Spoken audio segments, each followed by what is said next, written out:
on parle, Cédric, de la question des douleurs du corps, Ouais.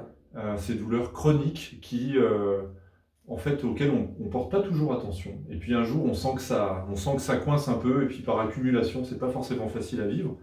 Euh, j'ai participé à un protocole avec l'INSERM, qui est un laboratoire de recherche auquel tu as participé autour de la méditation. Donc on était dans un cadre qui cherchait justement à mesurer de façon scientifique les effets de la méditation sur un certain nombre d'aptitudes. Et j'ai eu le plaisir de tester des choses et j'aimerais bien qu'on y revienne en fait.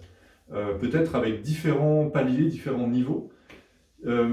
Tu parlais déjà finalement, la méditation, on peut le voir un peu partout, c'est à la fois quelque chose qui rentre dans une boîte conceptuelle, mais c'est aussi quelque chose qui se pratique par tout le monde, tout le temps, dans différents sujets, le sport, les étirements, Ouais.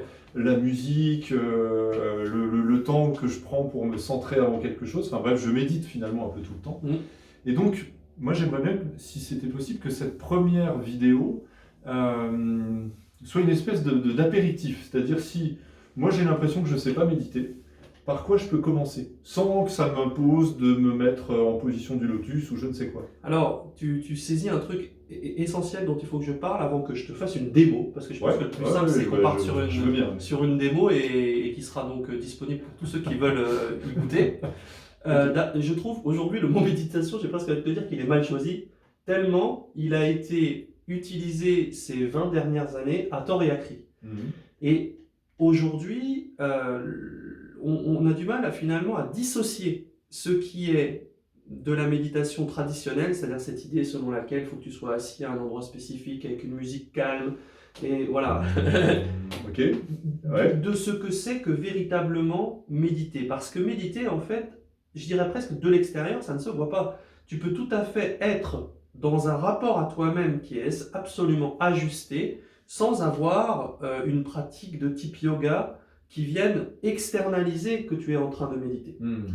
Et c'est pervers parce que ça veut dire que certaines personnes, naturellement, sont dans cette contemplation, sont dans cette relation à eux-mêmes, et tu vas les observer dans le sport, ils vont être plus déliés, tu vas les observer à l'oral, ils vont être plus fluides, tu vas les observer dans le geste technique, par exemple un boulanger qui ferait bien son pain et qui serait complètement, tu vois. C'est cette idée de présence qui finalement fait qu'un geste va avoir un son, une couleur, une odeur, quelque chose de différent, parce qu'il y aura une présence, une intensité attentionnelle à soi dans le cadre de l'exercice.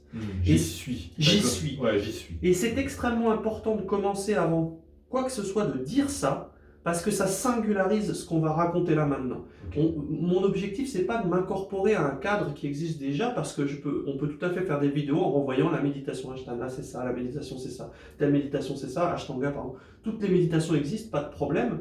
Moi, mon objectif, c'est d'utiliser cette entrée pour dire, lorsque vous y êtes, vous pouvez faire quelque chose pour vous.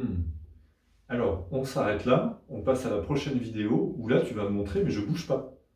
Je reste là où je suis. Alors voilà, très bien. bien. Il amène un truc intéressant, puisque ce qu'on va faire, c'est on va illustrer le fait que c'est pas l'apanage des temples, et que finalement, là, comme on est assis, on est sur des tabourets, je dirais des tabourets de bar, donc c'est a priori pas idéal. On pourrait dire c'est pas une situation, puis en plus on est en train de faire une vidéo, bah, au contraire, on va montrer à quel point c'est passe-partout. Bon, si ça marche pas, je te le dirai. J'espère.